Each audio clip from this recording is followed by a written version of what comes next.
let's get started. I'm Aaron Cosby. I'm the chair of the commission and also a senior associate with International Institute for Sustainable Development, one of the three organizations that is supporting the commission. I'm going to run through for you who we are, what on earth we're doing, and what we have released by way of our first two reports. I'll do this very quickly so we can get on to the less boring and more interactive stuff in the panel discussion, but I think it bears running through exactly uh, who we are, what we're doing, by way of orienting the rest of the discussion and context.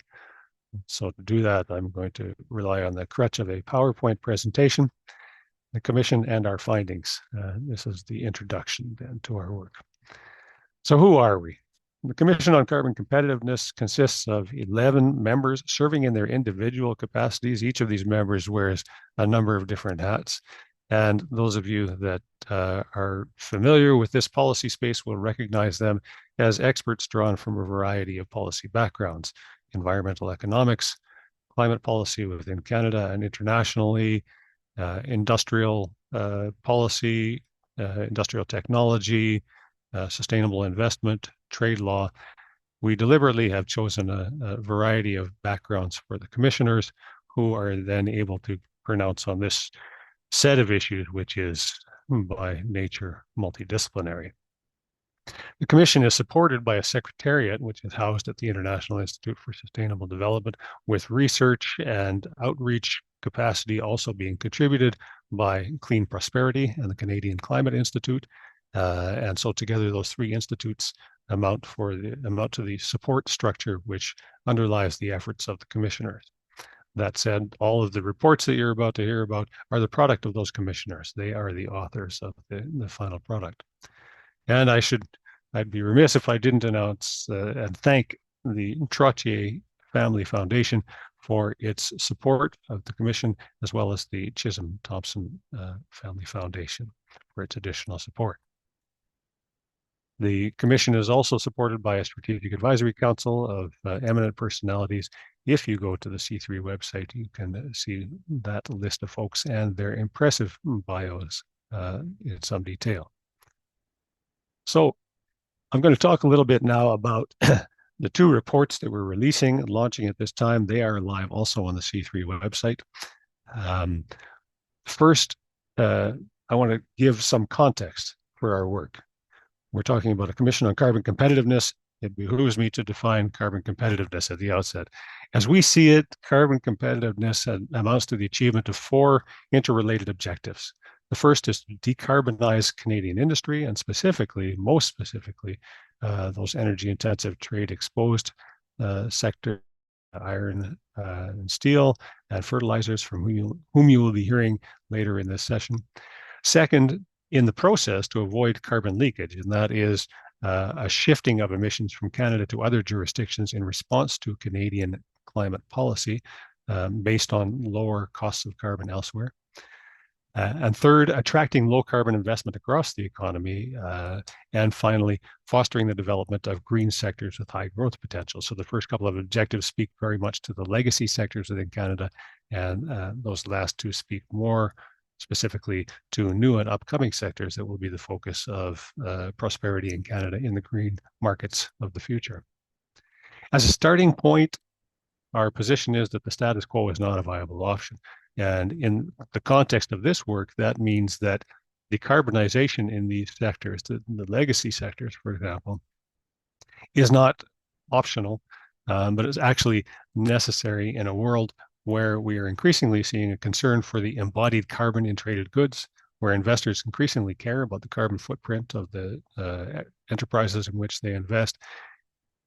Carbon competitiveness then, and competitiveness more generally for these sectors, amounts to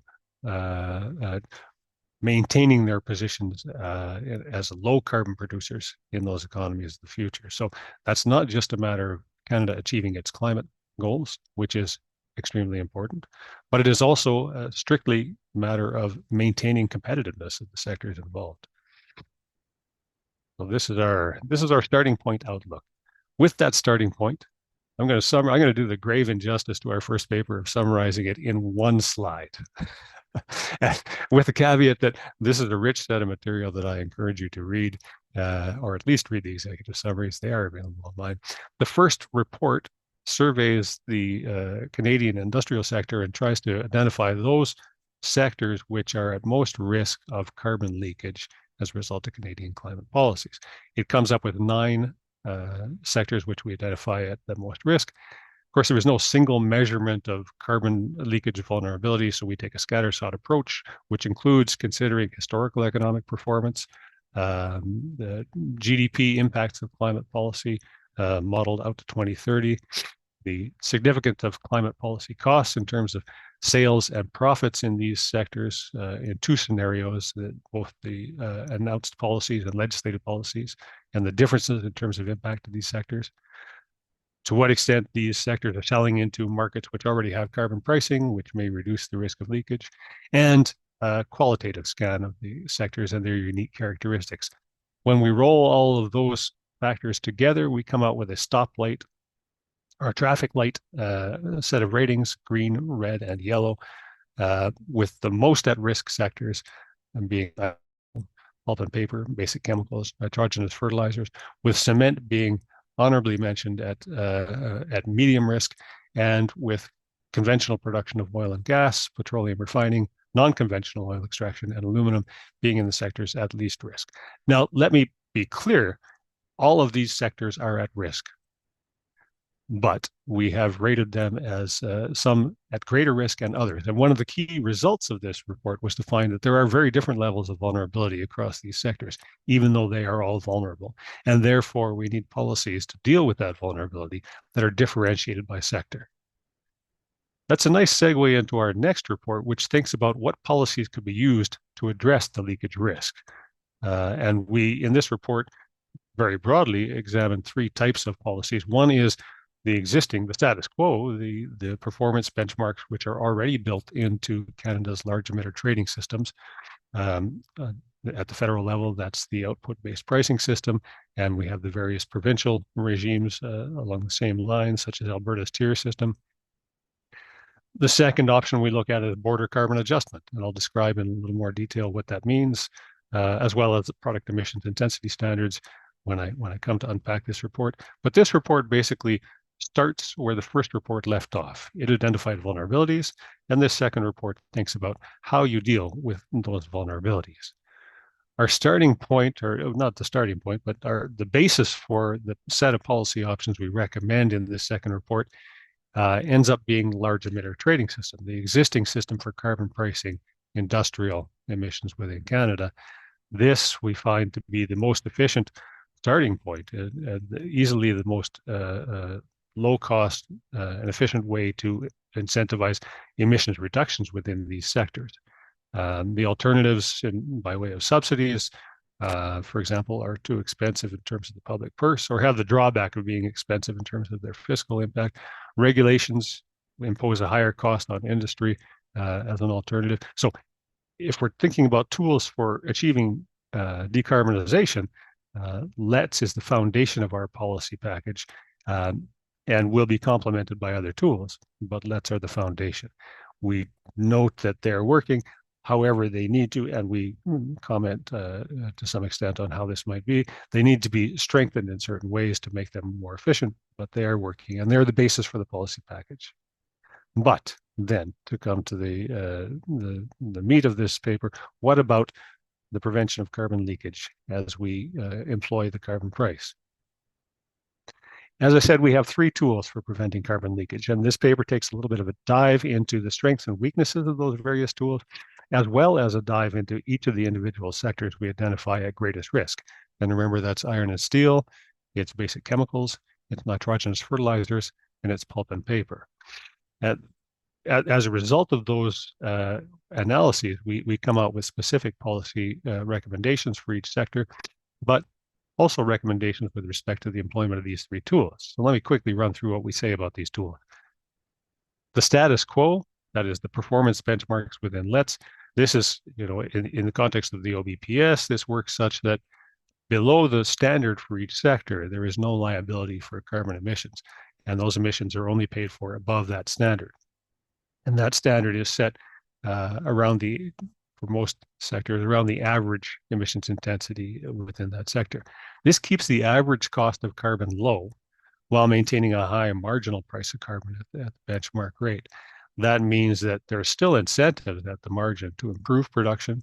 And no matter where you are along that line, you're either saving or making money, but it keeps your average costs low such that there's a lessened risk of competitiveness impacts and leakage to those sectors that have a lower carbon price. However, and these systems work, but they may face challenges. They get more difficult to handle as we approach net zero. It's harder to keep the credit market in balance as we approach net zero, and they may therefore lead to decisions from risk-averse policymakers to scale back climate ambition because of a fear of leakage and competitiveness impacts. So we may need to think about other tools in the medium term. One of those is border carbon adjustment. This is a set of policies that imposes a price on goods when they show up at the border based on the carbon content of those goods. It tries to level the playing field such that those goods are assessed a charge that would be similar to what they would have faced had they been produced under domestic climate change policies. Our findings on this, and to be clear, this kind of a policy is already in place. The EU has had a carbon border adjustment mechanism in force since last year. And the UK has announced they will put one in place as of 2027. So this is a live policy. We find that for Canada, this only works if it has an adjustment for exports. That is a carbon price rebate. Canadian sectors that are covered under a potential scheme like this export most of their production. And therefore, a mechanism like this won't work to prevent leakage unless it also does something for exports. But that has legal issues in terms of our trade law obligations under the World Trade Organization and the US-Canada Free Trade Agreement. It may, moreover, distort carbon price signals on the domestic market. Also, of course, it would be a politically explosive tool to use unilaterally with respect to our major trading partner, the United States. Finally, product emissions intensity standards. This would be a set of regime. This would be a regime which allowed goods for sale on the domestic market only if they met a certain GHG intensity of production and nothing above that. This we find only works if it's implemented cooperatively and particularly with the US, which is the major destination for our exports, because like border carbon adjustment, it doesn't actually affect leakage in the export markets. So as an internationally agreed scheme, this has some potential, but of course it needs to be an internationally agreed scheme, and particularly starting with the US. So what are the key findings of this second report? First, that performance standards within the LETs are, in the short run or the medium term, the best policy for preventing leakage, but that other instruments might be needed in the medium term. That border carbon adjustment and product emission intensity standards need to be explored as those medium-term options, but they present challenges, and those challenges may take a while to resolve. Both of them have to be propounded internationally, cooperatively to be viable. They have to deal with exports. This may take some time to sort out, but we need to start working now on what those final solutions might look like.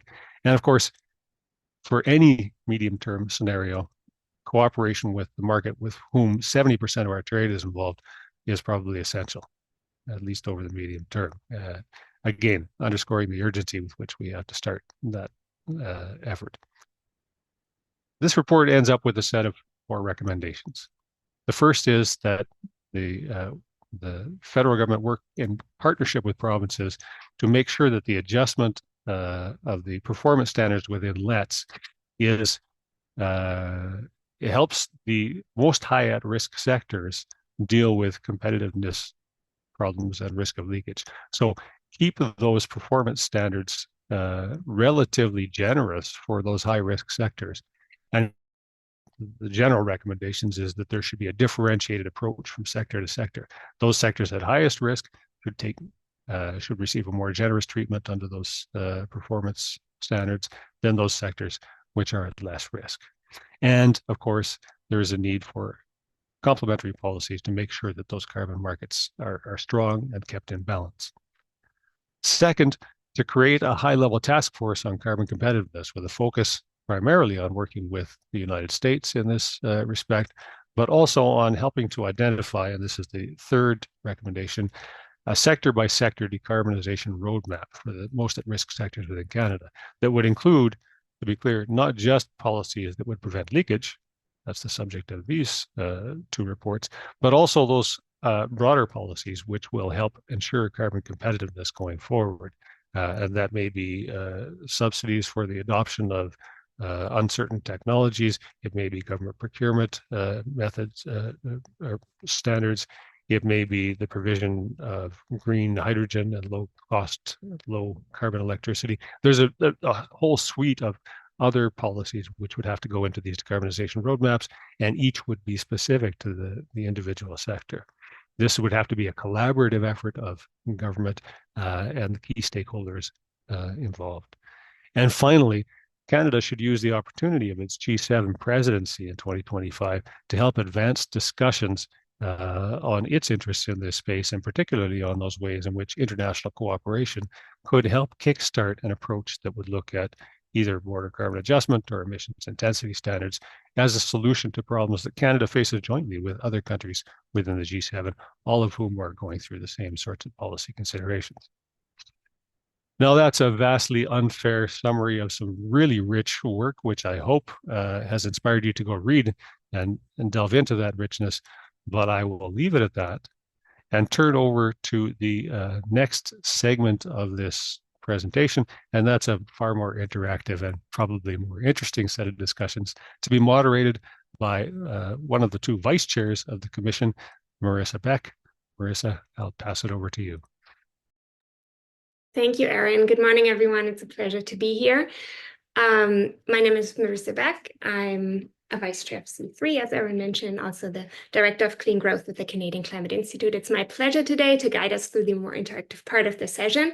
And I'll start off by introducing our three panelists today who will share their own perspectives on Canada's competitiveness in a low carbon world. And we have with us today Barbara Swan from the University Pension Plan Ontario. She's also one of the C3 commissioners. Also with us today is Karen Proud, President and CEO from Fertilizer Canada, and Catherine Copton, President and CEO with the Canadian Steel Producers Association. Next, each panelist will share some short remarks with us in response to C3's work and Erin's presentation, provide their own perspective on these issues. After that, we'll open it up for Q&A with the audience. So as Erin mentioned earlier, you're invited to submit your questions to us. You can either direct them at one of the panelists or Erin if you have more questions on C3's work and the two reports that are being published today. Please use your Q&A function to submit your questions. You see that at the bottom of your screen, and feel free to start doing that now. We'll start collecting questions. But without further ado, I'll now pass it on to our panelists, and Karen Proud with Fertilizer Canada will speak first. Over to you, Karen. Thank you, Marissa, and thank you, Erin. I appreciate very much the invitation to speak here today. I think the work of the Commission has brought to light some interesting aspects and is very important work and discussion for us to have with regards to carbon competitiveness and some of the challenges and opportunities with the current system. I do want to say how much the fertilizer sector does appreciate the categorization of nitrogen fertilizers as most at risk in one of those categories. It is not where the Canadian government currently sees our fertilizers, and I think it's an important some important work and factors that have gone into play. We also very much appreciate the recommendation to look at sectors differently. I think that has been a big challenge with our current system, in that sectors are painted with a broad brush and not necessarily looking at some of the specifics. So again, appreciate the work of the Commission and some of those recommendations. When it comes to fertilizer, I'll just take a few minutes to talk about sort of where we are and what we've been up to in this space. our sector very much committed to decarbonization efforts, but there are definite challenges when it comes to the fertilizer sector. So we have 9 nitrogen facilities in Canada and 10 potash fertilizer facilities as well. We produce 12% of the world's fertilizer, and our competitors are sort of the likes of Russia, Belarus, and China. And I think when you think about fertilizer and its importance to global food security, as well as who our competitors are, it really does start to put into context the importance of ensuring that Canada has a system in place and an environment in place to drive investment in this sector so that Canada can continue to be that producer of fertilizer, not only for our Canadian farmers, but for those around the world.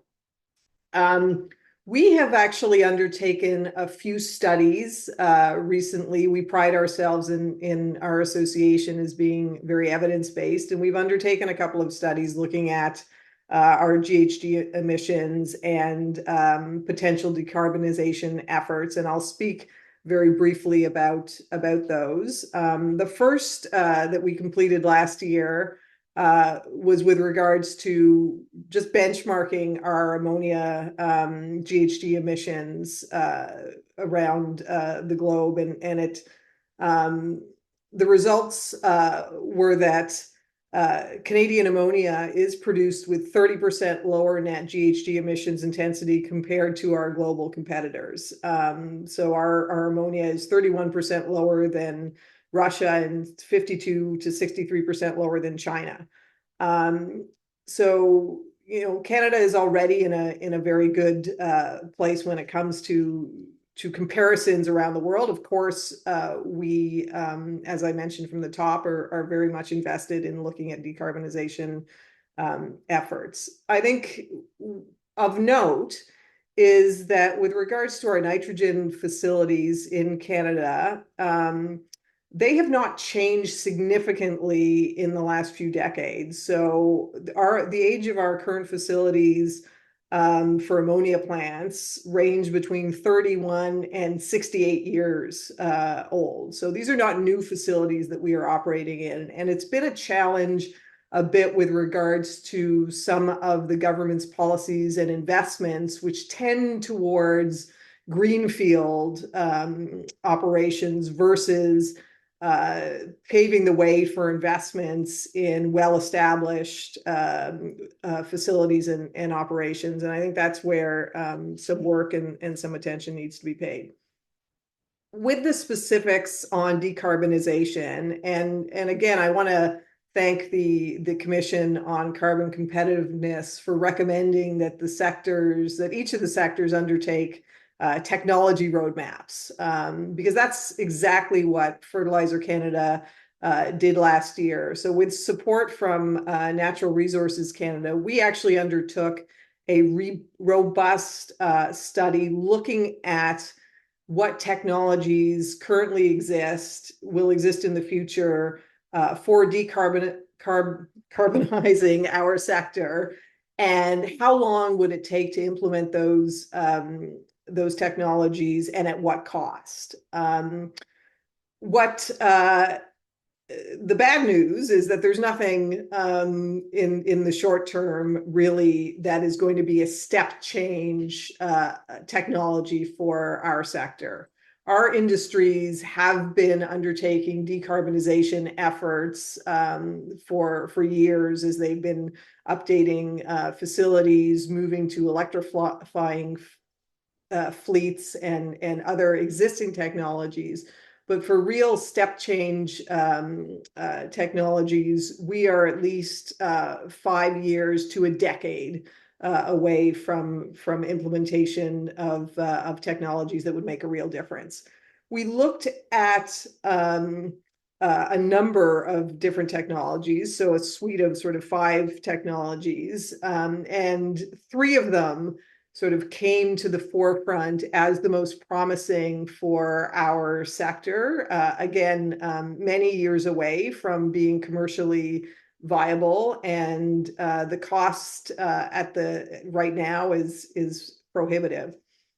We looked at carbon capture and storage, which is commercially available right now, but not throughout Canada, and not for all of our emissions.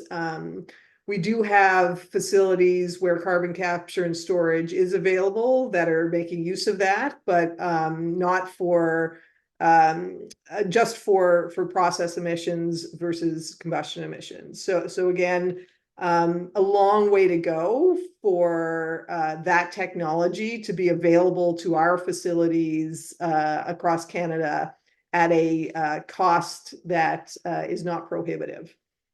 We also looked at hydrogen production through electrolysis. Again, a very promising technology, but really in the early stages of development and not broadly available commercially. It involves switching sort of the hydrogen feedstock for ammonia production, sourcing hydrogen from water versus or via electrolysis versus using natural gas. So again, very promising technologies. It's at kind of the feasibility stages right now, but has not yet reached commercial scale, and does require a green electricity grid, and at the moment, financially, it would result in about 20 times the cost of our current facilities. And obviously, when you're talking about a product that you're selling to farmers, certainly could not bear the kind of costs involved at implementing that sort of strategy, that sort of technology right now. The other technology, which is also quite promising, is the use of small modular reactors and cogeneration. While they're still in the demonstration phase, there are a number of fertilizer facilities in Canada that are equipped with cogeneration capacity. But again, we're talking many years away from wide-scale uses of these technologies. The other thing is, with regards to the fertilizer sector, for us to be able to decarbonize, much relies on factors sort of beyond our fence lines. And so I mentioned carbon capture and storage. We have that in Alberta, no ability in some of the other provinces. When we look at things like electrolysis, it's really dependent on the availability of enough electricity, as well as the kind of grid that we would be tapped in on. So all of that to say, we are years off from technologies that are going to be step change for the fertilizer sector. And I think that's where the suggestion by the Commission that we look at policies that are differentiated amongst sectors, those policies really need to look at what is available for decarbonization, so that some of the policies are not just a tax on production, which currently, for our facilities where there is no ability to move to a step change technology, the current policies are exactly that. If we want to drive investment in Canada, we really do have to look at how we are incentivizing versus penalizing the industry. Because when it comes to decarbonization, and when it comes to sectors like fertilizer, we're also in competition globally with where investments are going to be placed. And so when I talk to my members about investments in Canada, there is competition within their global head offices as to where they place those investments. And they're going to place those in countries that support the investments, where there's certainty within the policy framework, and where there's the best return on investment. And so I think there's a lot to be said about the investments that are needed. I think there's a lot to be discussed about the opportunities, and they are very exciting, some of these new technologies, but how we are dealing with the sectors until those technologies are available and to incentivize them to invest is really the key question here. And so, Marissa, I'll stop there and let you move on to some of the other panelists. Thank you so much, Karen. Really appreciate your perspective. Look forward to discussing this more. I'll hand it over now to Catherine Cobden from the Canadian Steel Producers Association. And I should mention that Catherine stepped into this panel at rather short notice. So we really appreciate you being here, and we look forward to hearing your views. Over to you, Catherine. Excellent. Thank you very much. And good morning, everyone. Special shout out to the Steel members that have joined the call today. There's quite a few names that I recognize. So happy to have you joining us. I wanted to, first of all, recognize this important work by the Commission, and thank you for you and all of your supporters for taking the initiative. Frankly, carbon competitiveness has been quite the gap in the national conversation on climate policy. So the fact that you've made strides to close that gap, and especially as a sector that has been identified as being something that we've known for some time at extremely high risk of, we would say extremely high risk of carbon leakage. It is notable that the climate, if you will, brain trust or think tanks are starting to really dive into this challenge. And we look forward, therefore, to ways to work together to find improvement and pathways out of the challenges that we see. So first of all, just to get started, the Canadian Steel Producers Association has the distinct honor of representing 100% of Canada's production of steel. And we also represent a significant portion of pipe and tube manufacturers. Our industry is obviously an economic force in the country. We contribute $15 billion to the GDP. We have 123,000 direct and indirect employees. But we also play a fundamentally strategic role in today's economy, and we really hope in tomorrow's economy. And by that, I mean, we are a major enabler of other manufacturers, whether it be the auto sector, and we also play a huge role in construction, infrastructure, defense, the energy sector, all these critical areas of Canada's economy. The steel industry is strategically placed to support. So to start the discussion of where steel is currently at, there's been global benchmarking work done, not by ourselves, but by organizations that looked at countries around the world and mapped out emissions intensity by production type for a vast array of countries that produce steel.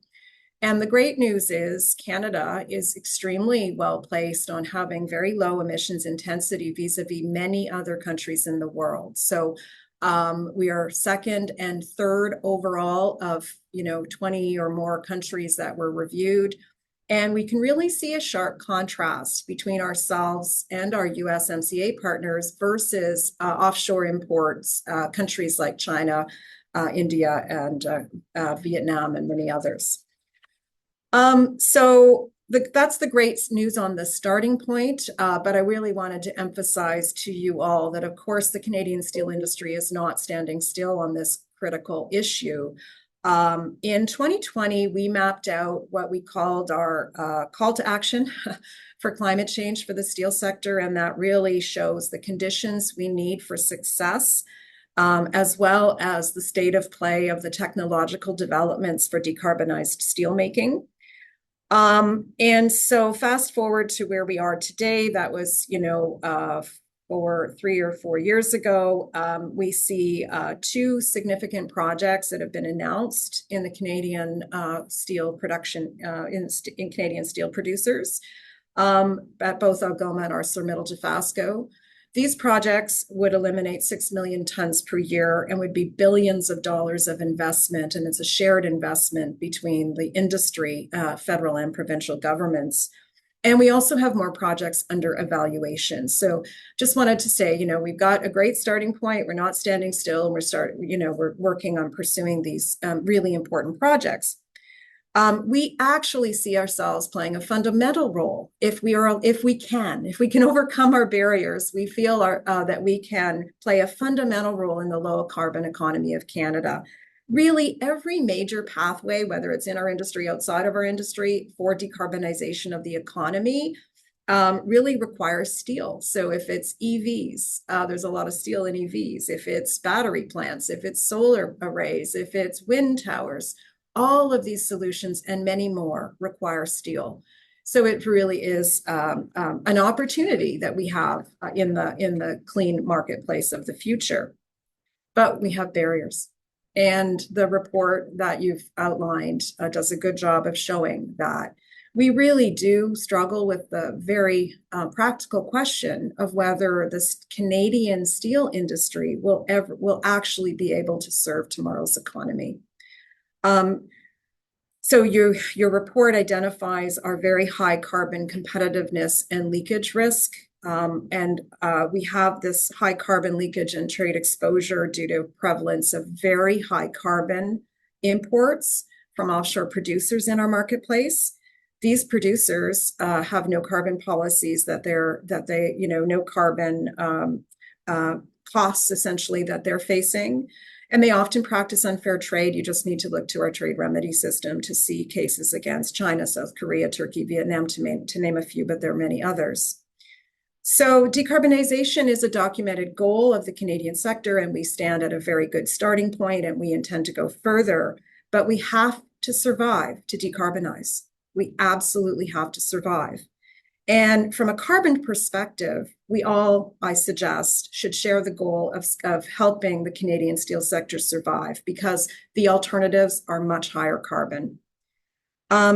So the investment barriers are high, the carbon costs are high, and frankly, today where we stand, we see investment going to those high carbon jurisdictions like China and India, and we need to foster those investments here in Canada.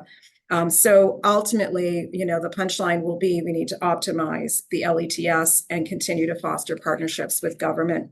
But I have a few more comments I want to make before I conclude.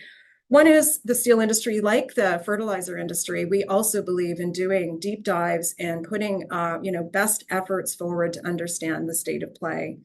We've done some what we call reality checks on potential solutions, and every solution we see has interesting facts attached to it. For example, we have surveyed from our members, sort of bottom up, their clean electricity demand to 2050, and it's 430% greater than today. So that's a significant jump that is required.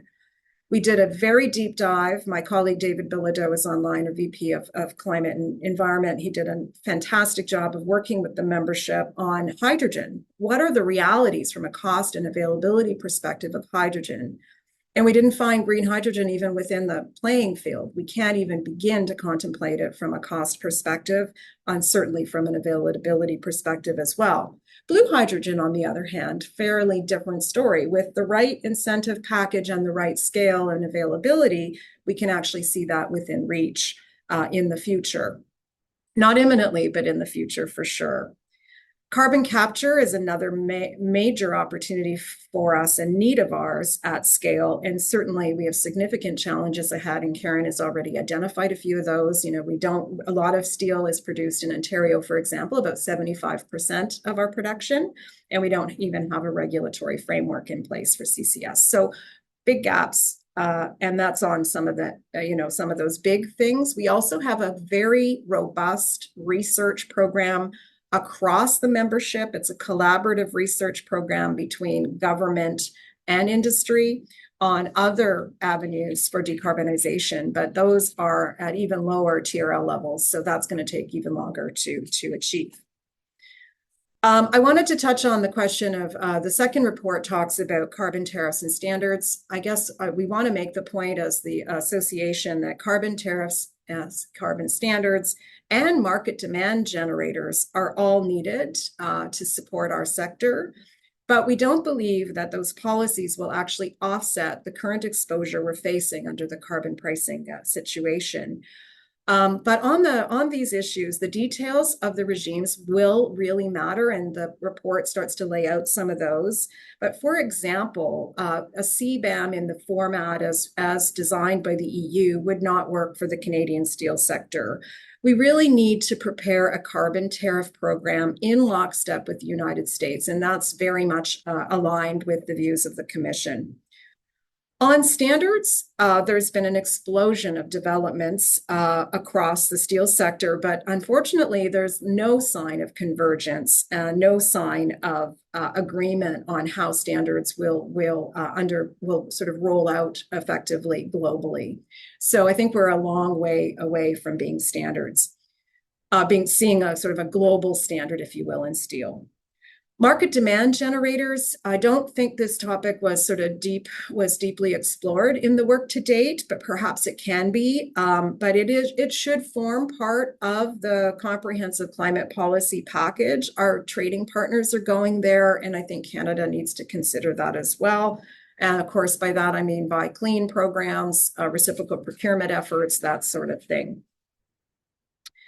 So to summarize, the steel sector is on track for 2030 targets, but more projects under consideration. But the scale of the investment of these things are massive and requires partnership. We maintain that our significant concerns over competitiveness due to our high carbon costs and where competing nations are and the limited availability of these larger scale solutions continues to be a huge issue for the steel sector. Carbon tariff standards, market demand, as mentioned, are helpful, but not a panacea, and certainly will not offset the challenges we're facing in the short to medium term. On the carbon pricing regime, we agree and are pleased to see the idea of a differentiated approach. We need flexibility to address the significant carbon competitiveness challenges that we face in the steel sector. This differentiated approach should help provide that. We are a very high EITE sector. Even with that, stringency and carbon strike price increases are of significant concern to our sector. The OBPS approach will deepen the pain in the near and medium term, and really will jeopardize the sector's ability and capacity to decarbonize. It's too much, too fast, with a lack of solutions and certainly no clarity beyond 2030. So we need urgent change and a differentiated approach. From our perspective, we have been engaging in conversations around structures within the regulatory frame to do that. Everything from freezing price, freezing stringency in the near and medium term.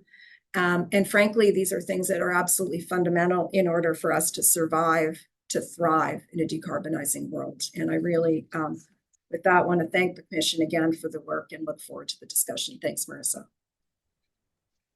Thank you, Catherine, for your comments. Just a reminder for our audience before we go on to Barbara's comments. Please submit your questions using the Q&A function, little icon at the bottom of your screen. We're gonna hear from Barbara Swan now, who is CEO and President of the University Pension Plan Ontario, and who will provide a more financial perspectives on these issues. And then we'll open it up for Q&A with the audience. Barbara, over to you. Thank you so much. Great, thanks. And pleasure to be here and part of the Commission on Carbon Competitiveness. Perhaps also why I'm involved is due to my background being one of the members of the expert panel on sustainable finance and being involved with the Sustainable Finance Action Council, which was a 3-year effort supported by the Government of Canada, where I led the effort on getting a Canadian taxonomy. So hopefully that provides a little bit more context to my background and why I'm here and part of this group. I bring the sustainable finance lens. I leave the sector work to them in terms of the policies, but I can provide the view of how do investors interpret these things? Is it pragmatic, et cetera? And how does it link with all the things that we're doing on the sustainable finance side? So I'm going to focus my remarks today on 3 important questions. First is, why is it important for the Canadian industrial emitters to decarbonize? And I think we just heard some great things from Karen and Catherine. Second, will incorporating the improved readiness for net zero transition and climate change improve your access to capital? And do investors really care about this carbon footprint? And what are the trends that we see in sustainable finance?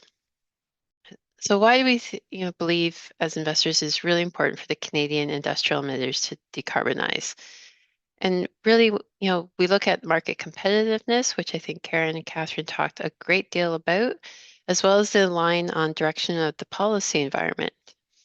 So when you look, just, when you're trying to make your arguments internally, I know everyone's organizations are at different points. And, as investors, we recognize that we encourage companies to go on this journey.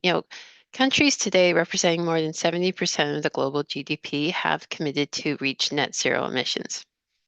And yes, they're each moving at their own different paces. Some governments are more supportive than others. Some take a step back on occasion, but we are seeing concrete policies. Just to name a few, in the US, you've seen a bill targeting 100% clean electricity by 2035. The EU has tightened its cap and trade system to meet 2030 targets. UK has banned sales of gasoline and diesel vehicles by 2030. China's launched a new emission trading system, as well as cracking down on the steel sector.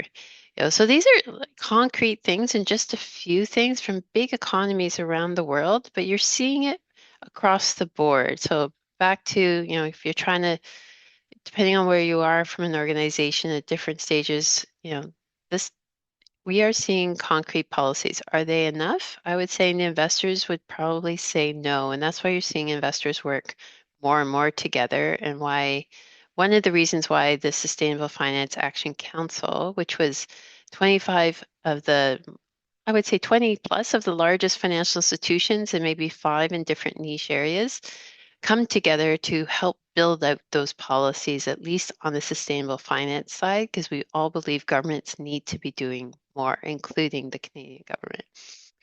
We're also seeing concrete change on policies in sustainable finance. Most people think of Europe because Europe, they did what would be called like the first report to say back in 2018 it was published, right? What's those big changes that we need to instill sustainable finance and just become finance?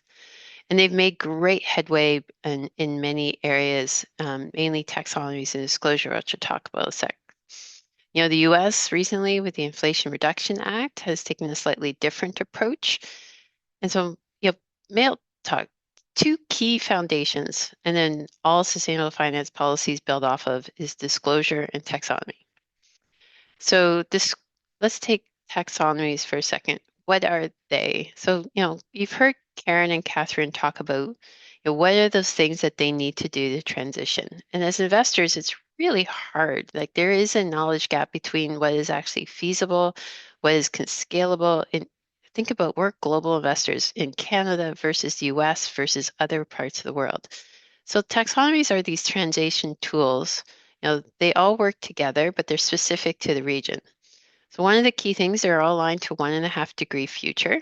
And they're trying to say what activities are actually aligned with a net zero transition. So it's 2050 ready, green. And in some places, particularly Canada and Australia, trying to say what are those transition activities that need to happen to really, reduce emissions early, but maybe won't take us all the way to green for some of the reasons that were already noted. So think of that as that Energy Star label when you go buy your appliance, right? You're not the engineer. You're looking to buy an efficient appliance. You trust that label to say it's energy efficient or not. If you don't care, you don't have to follow the label. But then you can move on to other things that are important, like size, price, color, whatever. But no one ever questions the salesperson on that label. And that's really what these taxonomies are trying to do. The other is on disclosure, and this is really the rear view mirror. So taxonomies are go forward activity based, they're updated constantly. Disclosure rear view mirror. So how is a company or organization doing in its transition and their standards being developed? So taxonomies were actually, China was the first. They took a unique approach. Europe has actually what I would say have set the stage or the standard around green with their work, and they have a full-fledged taxonomy, shortly. Think of their report was only 6 years ago, but they have one now that people are reporting against and using. But there's actually over 40 now in the world that are being developed or have been developed and deployed at various stages. And so, these are really becoming commonplace for investors to use. And you're seeing also technology solutions and how do you bridge all these things together for reporting, et cetera. I would note that this brings confidence and clarity, which are two main things investors are looking for, not unlike the companies themselves. So in Canada, our special area of focus that we contributed to the global landscape, we talked about green, but said, you need to look at how the EU built theirs, but apply what's relevant for Canada. But we focused on transition. And I think Karen and Catherine gave great examples. So, Karen talked about fertilizer and recognizing what could be done. So this would work with technical working groups that would involve industry as well as groups similar to the skill set in this commission to say what should go into this taxonomy for relevant activities. It would recognize blue hydrogen, for example, as transition.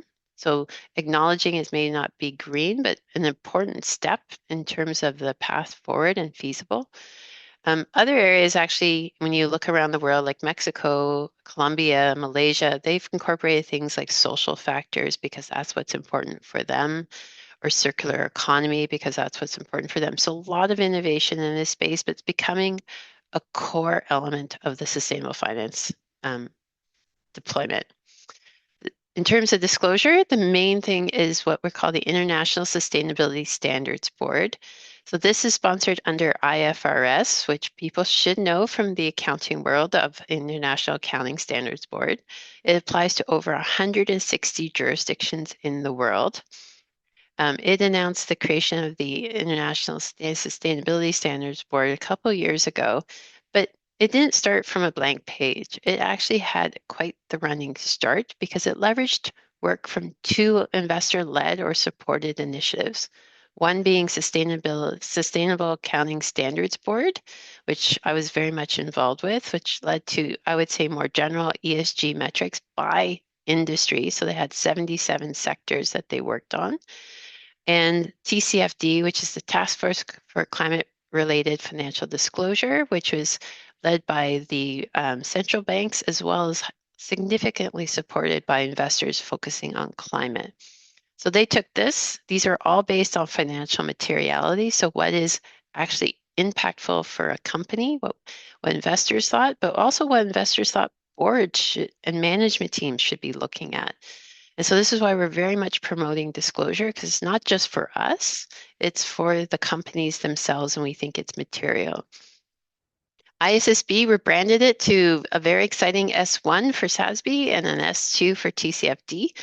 And we see these as the minimum for disclosure. Every country now is working through it. So there was an article yesterday in the Globe and Mail about how the Canadian Sustainability Standard Board will adopt these going forward and are looking for an announcement in December. So we're very much, I would say the investor community is very much promoting full alignment and full adoption of the ISSB standards. In terms of content, I think timing, there's a little bit more flex, but I would note that key groups have also adopted this, IOSCO. So this is the global group that brings all the different security commissions together, is promoting the full adoption of ISSB. We're already seeing over 20 jurisdictions, large ones, small ones, taking steps, which cover 55% of the global GDP and half of the global emissions. So this will be significant. It will come, it will take time. Various countries at different places. Canada, because of our provincial oversight, will take a little bit longer, but it is coming, and I encourage companies, if you haven't started looking at it, to start looking at it. I would say the next, when you look at the, I'm also fearful when I'm talking with Erin in terms of sectors, but there's some great work around, that 70% of our goods exports and 60% of our foreign direct investment are in these vulnerable sectors. And we know different countries have taken different approaches. EU has taken a whole company approach with those border adjustments, looking at what's coming into the countries. The Inflation Reduction Act has, targeted 8 specific sectors, so a very different approach. When you look at the IRA, it's like a taxonomy with tax credits. It has leveraged $380 billion to date, created over 100,000 jobs. And just so people know, depending on the election outcome, 78% of that funding has gone to red states. So it is not likely to go anywhere. One thing I want to know is just lots of stuff happening under the radar in the US. I know we see the press all the time on different things. One of the things I came across is that the US Department of Energy is doing something called Pathways to Commercial Liftoff to Net Zero reports.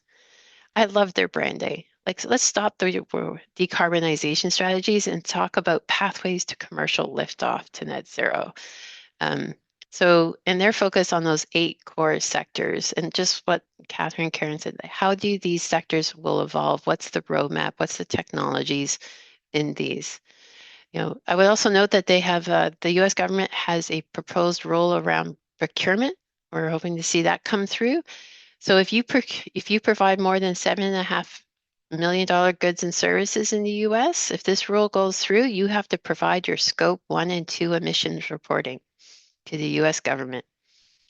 Private, public, does not matter, right? This was actually pointed to me by private companies. If you provide more than 50 million, you actually have to have science-based target initiative verified targets. So a much higher bar. So there's lots going on. They also have a green procurement strategy as well. It's going to be tough to keep up with the IRA. I know CCI, Canadian Climate Institute, has done some great work. And again, it comes down to exactly what investors are saying. We need policy clarity. And that's why groups of investors come together, similar to companies. Things like the clean electricity regulations, the investment tax credits, the oil and gas cap. Like, there's so much in addition to the sustainable finance policies to really create the structure. So moving to the investors, investors alone, when we did the expert panel report, we said investors alone cannot stabilize the climate, but we are prepared and ready to invest in the solutions that we will. And you need financing for everything that everyone has talked about. And investors are increasingly integrating climate risk into their investment decisions and their stewardship activities. All you have to do is look at the number of coalitions that now exist. So there's GFANS, which is the Glasgow for, I can't even remember all these acronyms for it, but they now have specific groups for banking. They have one group for asset managers. They have the group called Net Zero for Asset Owner Alliance that we're a part of. And these are groups of trillions of dollars, right? So, $10 trillion just in that last one across the world. There's engagement initiatives. So things like Climate Action 100 Plus that has investor company dialogue that has over 700 investors involved globally. There's the Canadian version of Climate Engagement Canada that now has over 50 investors involved and $7 trillion for Canada. That is significant. And you have another one, don't ask me the acronym on this one, but IIGCC that's focused on the banking community and finance emissions. And these are all groups of investors working together to really say what is needed for the companies. So if we go into that, I'll just highlight, we do engagements together, but we keep our investment decisions and our proxy votes to ourselves. That's the disclaimer. So in terms of, say, Climate Engagement Canada, it is now, we focus on the 41 highest emitters in the TSX not in Climate Action 100 Plus. That is 90% of the emissions of that index, 1/3 of the Canada's emissions in 2019. We brought together the key, we call responsible investment organizations, PRI, Principles for Responsible Investing, Series, Share, Responsible Investment Organizations. Foundations provide support. The federal government provides financial support. It's in our technical committee. So we're really trying to bring different groups together. And we have the engagement teams that then work each with the different companies. And we really have 5 asks. One is just like Catherine and Karen, make it part of your strategy. Is the board talking about it? Is it embedded into your overall corporate strategy? What is your net zero ambition? And then governance is another key. Like, where is it in your executive leadership team, your board? Do you have sector relevant targets and metrics? So we're very much aligned with, you need industry-based metrics to really assess. Disclosure, we already talked about it. And this is where the carbon footprint comes in. And we know it's imperfect. We have to do it ourselves, but it is one of the few metrics that we have, but we're also looking at many other things. And we also look at the advocacy of these organizations through a tool called Influence Map. So if they say they're aligned to net zero, but they're advocating elsewhere, that is what this tool tries to assess. It's used also by Climate Action 100 Plus. Every year we do a very detailed benchmarking framework to align with those 5 asks. It's not a report card. No one gets a grade. It's a rubric. And we try to say as though we're actually making progress. And then each engagement team uses this with the company to say, where could you possibly focus? It's still up to the company, but at least we can show you where you compare with peers. And this is all copied from and advanced from Climate Action 100 Plus. So we can actually compare to those global companies as well. So we're on our 2nd year. We're going to release on November 7th, I believe, our 2nd year, but some call it early assessments show we have seen incremental progress over the last year. We've seen our focus list companies appear to be disclosing more on net zero commitments and the implementation of their transitions plans, which is great.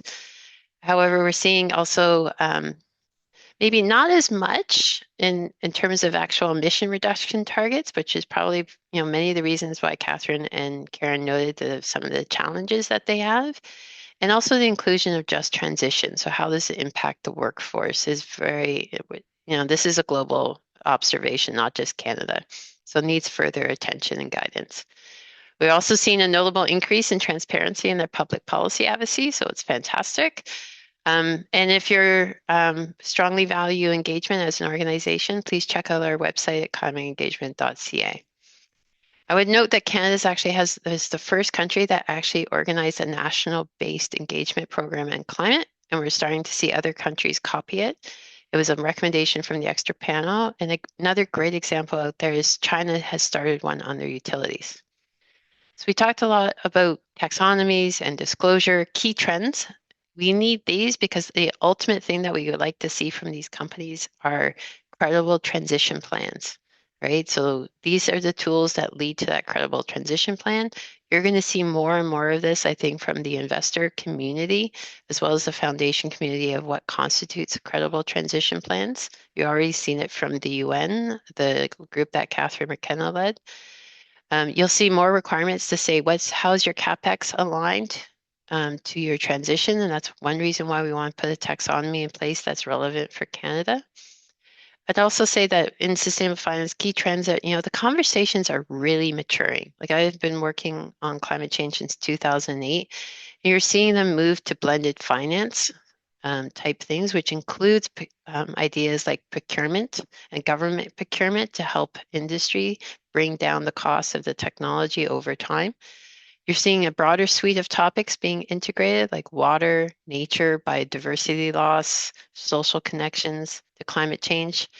And you're also seeing in the investor community, most investors started out with a team called Responsible Investing Team that would help all the other investment teams. You're actually seeing now the trend to getting the investment teams to do this work themselves because they've been skilled up, which will lead to more and more encompassing in decisions. So last bit, I'm often asked, whose job is this to get to all these things together? Is it the companies? Is it the financial sector? Is it the government? It's all of the above. I think this is why the Carbon Commission is so important to bring the sector work together. It was actually aligned, their key recommendations is actually aligned with our very first recommendation on the expert panel, which was sector by sector decarbonization pathways, or perhaps I should say pathway to commercial liftoff. And I'll leave it there. Thank you, Barb, for these fascinating comments on the sustainable finance perspective. We do have some time for questions now, and we've had some questions coming in from the audience, but please keep them coming. We'll address as many of them as we can now. The first few questions that came in were actually focused on kind of the technological process that will be necessary in the specific industries to achieve emission reduction targets and decarbonize these industries. So Catherine, maybe a question for you here. You both mentioned that some of the technologies are just not ready at scale yet to be employed. So Karen, you mentioned a time frame from 5 to 10 years. What can be done? What needs to be done, maybe from both government and industry side, to enable or accelerate these technological step changes that will be necessary to achieve more ambitious reduction targets even? Thanks a lot for the question. I don't know that we can accelerate the technologies beyond what we've mapped out. I think, my understanding is there's a lot of great work going on a number of these technologies that I mentioned. There's pilot projects underway. We're just not ready for commercial application yet. And I don't know that we can shorten that time frame. A lot of the work on some of the technologies, electrolysis, for example, is being done beyond our borders with great support from governments in other countries. And so I think it's a matter of how does Canada position itself so that when these technologies are available, the investments are happening here. Because, and I think this is a very key and very important point for governments to understand and for policymakers to understand.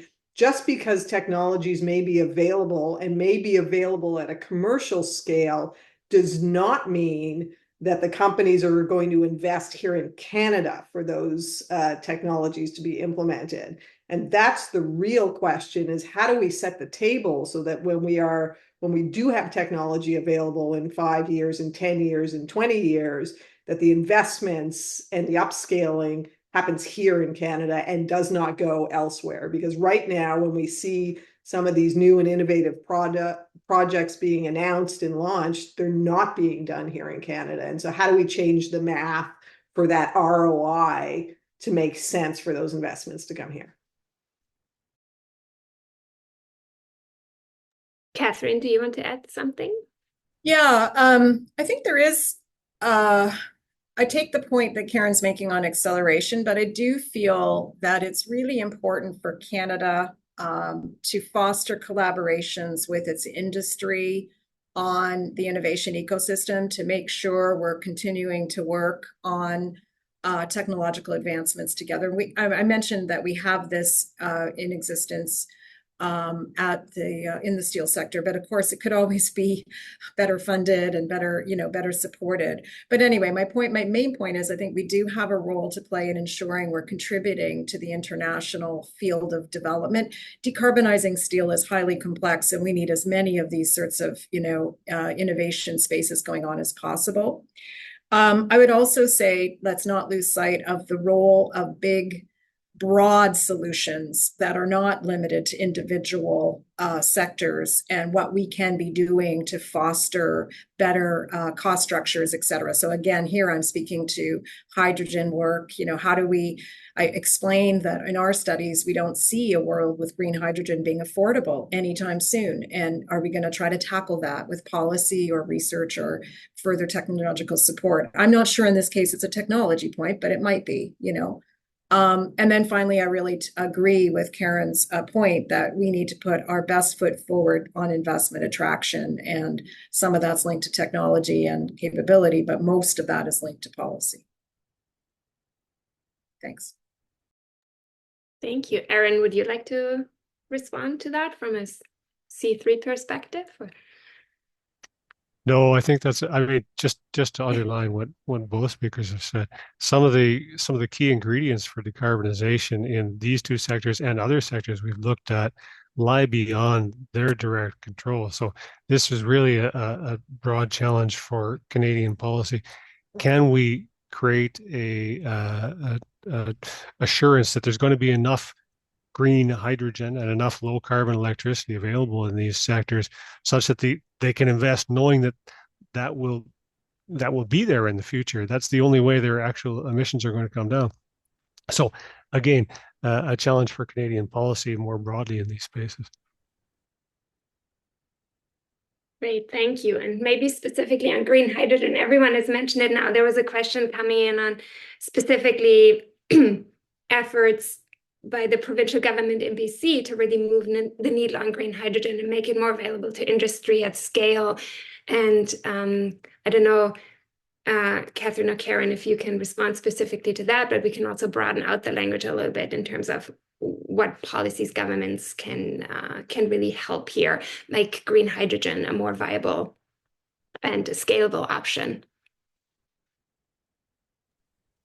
Well, just to share with you some specific numbers, our deep dive on green hydrogen pricing. So again, we didn't talk about technology. We assume technological availability, okay, but on pricing itself, it's extraordinarily expensive. We analyzed this to be $36 per gigajoule versus the cost of natural gas. That's natural gas today. That's obviously an insurmountable challenge. So there's a lot more work to be done to get there. I'd be careful to, again, we need to keep grounding ourselves in the reality of the pricing structure. In our case, one of the aspects of our study also looked at what role the IRA in the United States could be playing to create green hydrogen and or blue hydrogen availability in Canada for the steel sector. So in some ways, we took the IRA developments as a positive sign to maybe we're going to get hydrogen supply at scale, at affordable, at least in blue, some point in the near future. But that's the kind of thing that shows you, I think, directly that government policy is going to play a role, because the IRA might create that supply and that affordable supply through their direct, of course, support for that sector.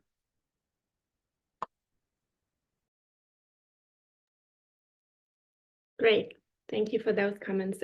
Barb, a question for you, actually, quite specific. I'm excited to hear your answer to that. Have Canadian banks begun incorporating ESG ratings into their fund transfer pricing models when they're evaluating the financial performance of companies and projects? If you could share your views on that. Well, it's hard for me to comment about the Canadian banks are doing. So, but I would say, the Action Council experience was across the different segments of the financial sector. So often people will lump us all together in one bucket. But the banks are different from the insurance companies, which are different from the PNC, which are different from the asset managers and different from the asset owners. And the asset owners, I would say, are, think of it as the pension plans. They are probably the longest term view, and often you would find them first leading in this area. And the banks who work typically closer with the insurers are closer to the industry and maybe have a shorter horizon given the type of debt, et cetera, that they're helping to underwrite. However, all the things that we've worked on, whether it's the taxonomies, better information for disclosure, for assessment, et cetera, both in the public and the private space, we made recommendations that all large privates income in Canada should be reporting under ISSB. We all got alignment, right? So everything that's on the government website, if you Google Sustainable Finance Action Council, was aligned across all those industries, which often bring slightly different perspectives. So can't talk to specifically what they're doing in which areas of the banks, but I would say at the top of the house, because these were senior people involved, there is alignment across the different parts of the financial community. I would also note that the banks their asset management arms are big contributors to the Climate Engagement Canada initiative. Great, thanks for that. I think we'll have time for one more question here. This is again about kind of technical solutions. CCUS specifically, both Karen and Catherine mentioned it as one option for your respective industries. So the question here is, what is the regulatory framework for this in Canada? And in particular, does a company get a reduction in their liabilities towards the carbon pricing systems when implementing CCUS? Aaron, feel free to jump in here as well.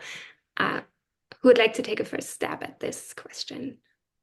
Marissa, I mean, this is a very technical question with regards to the regulatory framework, and I'm not in a position to speak about the specifics of the framework.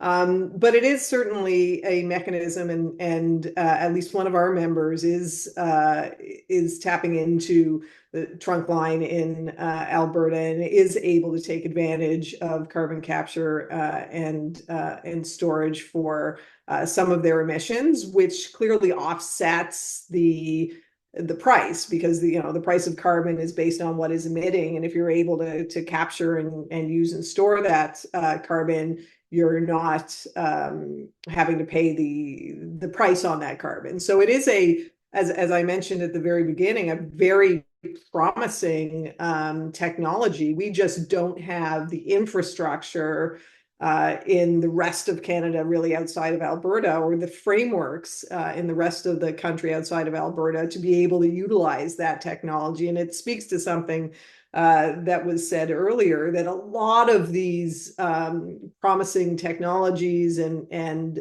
ways that industry can move for decarbonization really is outside of our fence line and is highly dependent on the federal and provincial governments sort of getting their part of their house in order for us to be able to take advantage. And I think we've shown and been able to demonstrate where technologies exist and are commercially available and financially viable, we are utilizing those. So there's not a lag in our interest or desire to decarbonize. It's really in making sure that we've got the right frameworks, the right technologies, and the right infrastructure in place in order to be able to take advantage of what's available.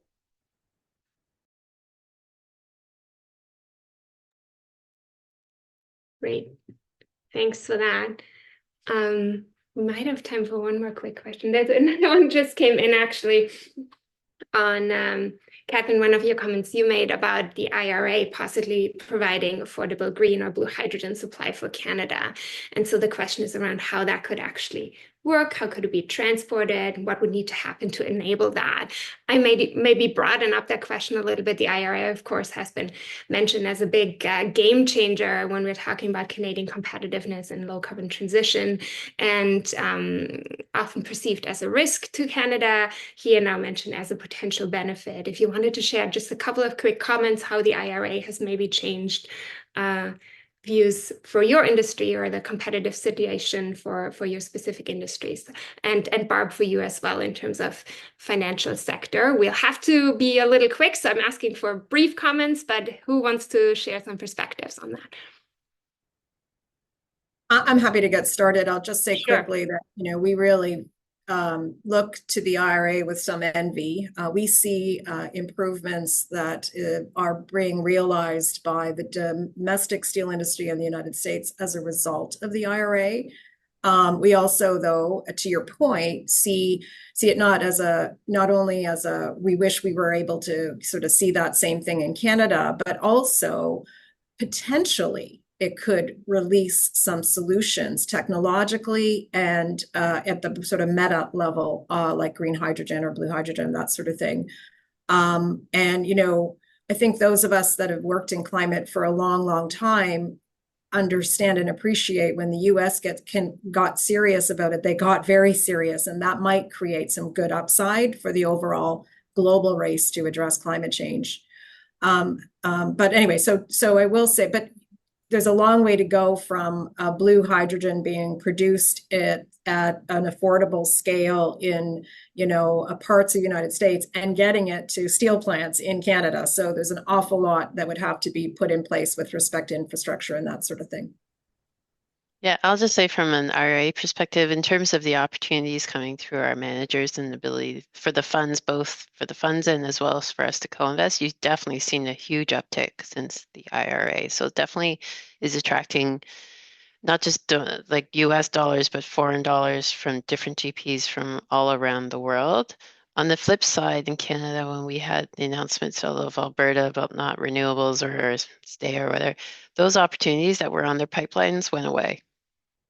So that need for policy certainty is significant if you are going to attract capital, right? So I would just leave that at that. Like IRA has done a fabulous job of attracting the capital. And in Canada, we don't have the same means, but we have to think about what are the other levers we can do and what are the things we actually shouldn't do to actually frighten away those dollars. Great. Thank you both. Karen, do you have any last comment, or are you happy to leave it in? Great. Thank you so much to our panelists today for sharing your insights and for this really interesting discussion. Thank you all the participants for submitting your questions. I'm going to hand it over now to my co-vice chair of C3, Michael Bernstein, who will wrap up this session and give an outlook on next steps for the Commission. Thank you. Over to you, Michael. Great. Thanks, Marissa. Hi to everybody, and thank you to the panelists. That was an excellent discussion. And I think what you heard in the discussion really is that we have some real challenges in Canada that we can't just say blindly that we're going to decarbonize. We have to be looking at the sectoral realities and the challenges we face. And yet at the same time, as Barb outlined, there are real opportunities here for Canada. And in fact, an imperative that we have to decarbonize if we're going to capture the economic opportunity that exists in the low carbon economy. So how do we do that? And I think it is the view of the Commission. I shouldn't say I think it is the view of the Commission very explicitly that we do have to pursue decarbonization, and that the large emitter trading systems, as Aaron was referencing at the beginning, is the foundational part of that policy. That threading the needle here between advancing decarbonization and preventing leakage, which none of us want to see, starts with those emitter trading systems. But those systems are going to need to be strengthened, and they're going to need to be sectorally differentiated. So we are going to need more nuance in how we pursue those systems going forward so that we can balance these two competing objectives. And part of the reason that's so important is because while border policies hold some promise, there is the potential in the future that those border policies could help us in balancing these competing objectives we have. There's no guarantee. In fact, this will be very complicated, and there's reasons to think it may not be viable for us to reach agreement with the United States, which we'll need to do, as you've heard from multiple of the panelists today. So while we pursue those border policies, whether that's a border measure, whether that's emissions intensity standards, and indeed that could be different by sector, we have to figure out how we get the large emitter trading systems right, how we balance what are both carrots and sticks within those systems if they are strengthened. And then we need to be thinking comprehensively about the policy toolkit that will advance decarbonization, knowing that the large emitter trading systems, as important as they are only one part of what will need to be a comprehensive strategy to move forward on decarbonization. So in terms of the Commission's next steps, what you have from us so far in these first two reports are really our views on how we tackle the first two elements of carbon competitiveness, which is to say emissions reductions and preventing leakage. Where we'll be turning next is looking at the third and fourth critical objectives around carbon competitiveness, which is the economic opportunity that exists through decarbonization, including how we're going to be able to attract capital and interest in promising new low carbon growth opportunities for Canada, whether that be critical minerals, alternative low carbon fuels, carbon dioxide removal technologies. There's a wide array of decarbonization opportunities for Canada that we can tackle if we have the right policy framework. So that's what you'll see from us going forward, is rounding out the four key objectives around carbon competitiveness. And in the meantime, please reach out if you have any questions or comments on our initial reports. And let me just say thank you again to everybody who joined us today. We appreciated the discussion and look forward to advancing this work.